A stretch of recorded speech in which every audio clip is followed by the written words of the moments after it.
왜냐하면 사실 이제 좀 한번 보여줄까요? 이제 트럼프 대통령이 이 쇼핑하듯이 뭔가 패키지 딜로 해서요, 봉 교수님. 지금 한번 띄워봐 주시죠. 막 이걸 다 섞어가지고 하는데, 아니 저렇게만 그냥 얼핏 보면, 아니 관세는 원래 없던 거를 매기는 거고 방위비 분담금을 원래 내는 걸 더 내라는 거고 우리는 별로 얻을 게 없고 내놓으라는 것만 많아 보여서, 아니 저 뭐 이런 불공정한 협상이 다 있냐라는 생각이 들어서, 뭔가 아니, 중국은 힘이 세니까 한번 보복 관세라도 하는데 우리나라는 그냥 당하는 거 아니냐 이런 생각이 들었었는데 그런 건 아닌가 보네요, 봉 교수님. 아닙니다. 그렇습니다. 굉장히 불공정한 요구죠. 아, 그리고 우리가 요구네요. 이거를 받아들일 이유가 없습니다. 중국같이 강하게 나가든 우리가 유연하게 나가든 그거는 우리가 전략적으로 선택할 문제지만, 부당한 요구라는 건 미국이 분명하기 때문에 우리가 그것을 전적으로 수용할 이유는 없다. 네. 왜냐하면 이제 우리 말씀하신 대로 한국에는 이제 한미 동맹이 있고 한미 FTA가 있었지 않습니까? 예. 그러니까 이제 평균 관세가 1%를 넘지 않았습니다. 그런데 트럼프 대통령이 갑자기 한국의 관세가 미국에 비해서 4배가 높다는 근거 없는 주장을 의회 연설에서 했죠.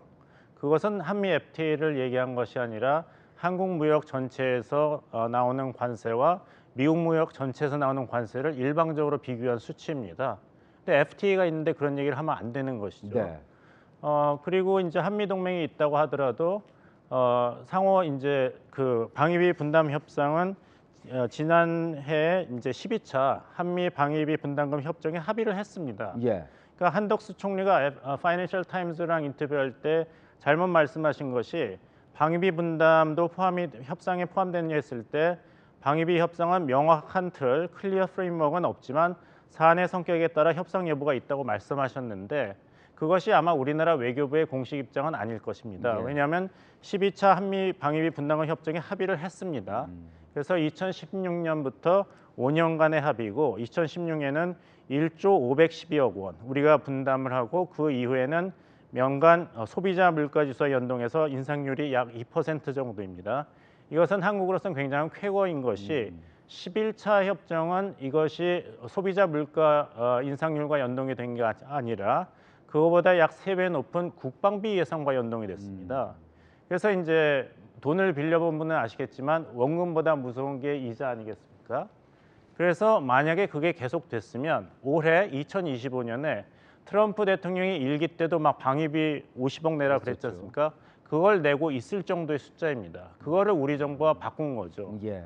근데 그것이 틀이 없다. 우리가 일방적으로 제로 베이스에서 다시 협상을 한다. 그리고 그것을 왜 무역 문제를 협상하는데 포함시키는가? 그것을 우리가 왜 먼저 이야기하는가? 이것은 미국의 입장에 일방적으로 끌려가거나 미국의 입장을 일방적으로 수용하는 아주 잘못된 전략입니다. 네. 일본의 경우를 보겠습니다. 비슷한 위치에 있지만 이번에 다케시 이와야 외상이 이렇게 얘기했습니다. 안보 문제는 관세 협상과 다른 트랙의 이야기이다. 이시바 총리도 이렇게 얘기했습니다. 안보와 무역을 묶는 것은 사례에 맞지 않다, 이렇게 얘기했는데, 예. 과연 한국과 일본이 얼마나 입장 차이가 있는지. 그래서 일본에서는 총리와 외상이 이렇게 얘기하는데 우리는 왜 얘기를 안 하거나, 아니면 근거 없이 왜 한미 방위비 분담 협상을 처음부터 해야 된다든지, 기업이 결정해야 될 알래스카 LNG 개발에 우리가 당연히 참여하는 것으로 이야기하는지, 그거에 대해서 좀 심사숙고를 하는 그런 신중한 자세가 무엇보다 필요합니다.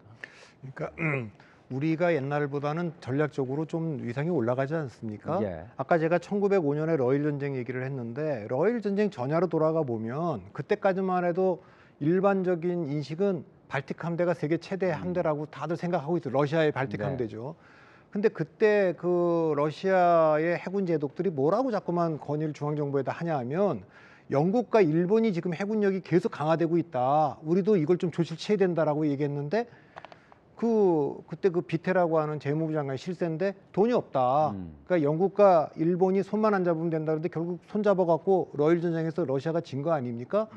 트럼프 대통령이 지금 똑같은 얘기하고, 중국이 저렇게 해군력이 계속 세지고 있는데 우린 지금 배를 못 만들고 있다.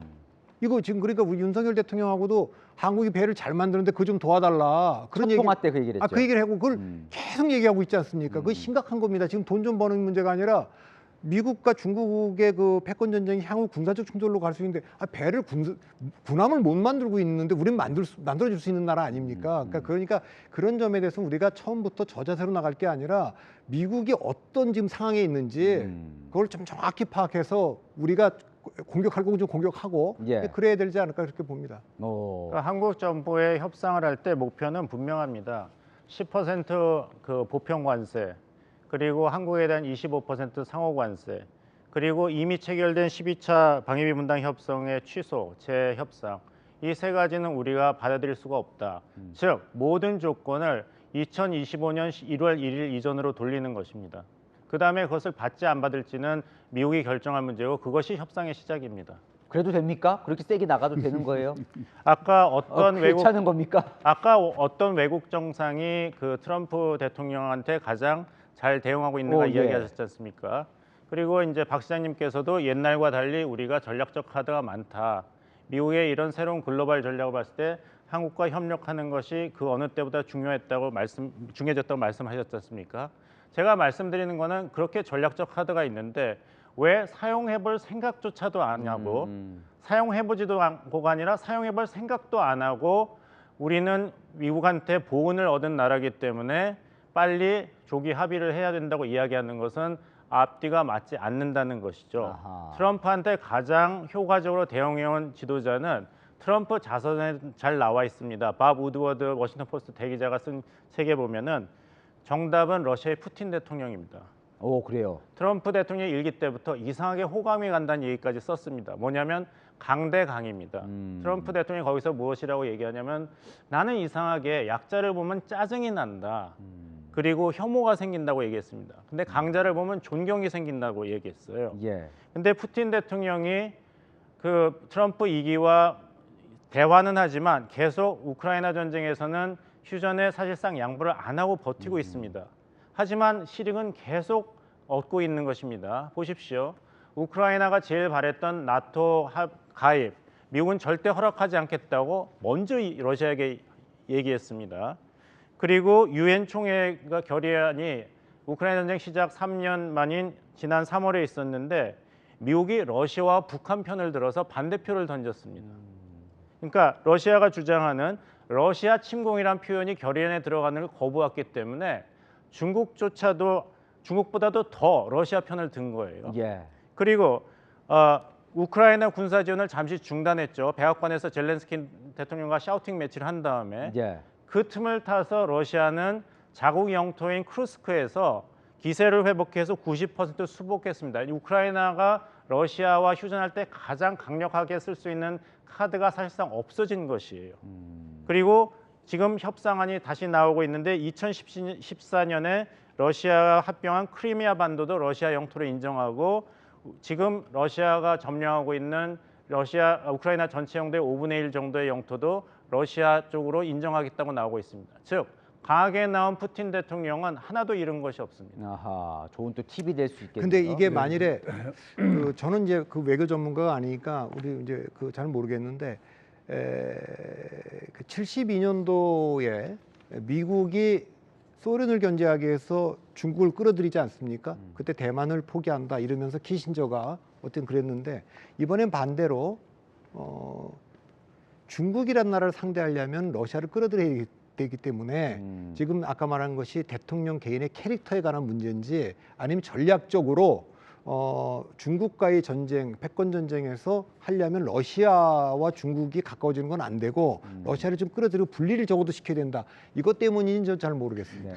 이 재밌는 것은 이게 트럼프 일기에서는 사실은 트럼프의 전략에 대해서 이 고객님들이 당황한 측면들이 많았습니다. 네. 근데 지금은 트럼프 전략이라는 게 이미 알려질 대로 다 알려졌고 또 저런 정책을 썼을 경우에 물론 그게 충격은 오죠. 충격은 오는데 협상을 어떤 방식으로 해야 되는지에 대해서 나름대로 다 각국이 전략을 갖고 있는 거예요. 예. 중국은 중국대로 전략을 갖고 있고 러시아는 러시아대로 전략을 갖고 있고 그들은 어쨌든 공산주의 국가이기 때문에 또는 이 권위주의 국가이기 때문에 길게 보고 협상을 할 수 있잖아요.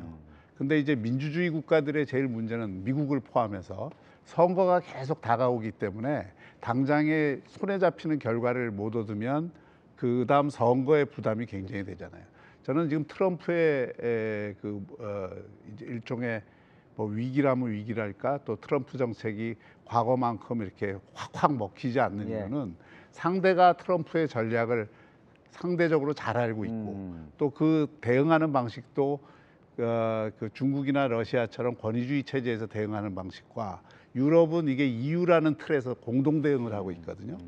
그리고 또 그 EU는 그런 면에서 중국과 미국의 갈등을 이용해서 중국을 또 제3자의 레버리지로 활용을 해서 또 예. 협상을 하려고 들고 있고, 또 일본은 일본대로 겉으로는 크게 목소리를 안 내지만 자기 이익을 아주 차분하게 지키는 전략을 취하고 있고, 우리도 우리 나름대로의 저는 협상 전략을 짤 수 있다고 생각을 합니다. 뭐 저는 뭐 봉 교수님 말씀한 것처럼 이건 안 돼, 이거부터 출발한다, 뭐 꼭 그렇게 안 하더라도 과거에 미국과 협상을 하면서 저희가 사실은 그렇게 실패한 협상을 하지를 않았어요. 네. 그러니까 우리 관료들이나 이 저 협상가들도 또 외교 쪽에 있는 사람들도 미국과 어떤 식으로 대화를 해야 되는지에 대해서는 어느 정도 저는 전략을 갖고 있다고 생각을 합니다. 그런 면에서 이제 우리가 이 협상을 하는 데 있어서 너무 두려움을 가질 필요도 없고 또 그렇다고 해서 미국의 입장에 뭐 일방적으로 우리가 굴종적으로 할 이유도 전혀 없는 것이죠. 그러니까 아까도 말씀드렸지만 우리가 갖고 있는 지금 그 전략적 자산을 충분히 활용을 해서 협상을 하면 이 문제에 대해서 너무 우리가 힘들게 생각할 필요는 없고, 오히려 저는 트럼프 정권에 이게 만약에 조기에 90일 협상에서 소기의 성과를 못 거두고 지금 미국 내에도 정치적 이 여러 가지 반발이 굉장히 크잖아요. 크죠. 국제사회도 크고, 그런 것들이 만약에 2년 후에 있을 중간 선거에 영향을 줄 정도로 이게 커지게 되면 트럼프 대통령이 원하는 만큼의 협상 결과를 못 얻을 수도 있습니다. 그걸 또 세계는 기다리고 있는 측면도 저는 있다고 봐요. 알겠습니다. 자, 그러면 다시 이제 한국으로 좀 돌아오고 대신 앞으로 한 5년을 좀 살펴보겠습니다. 다음 쟁점으로 좀 넘어가 보겠습니다.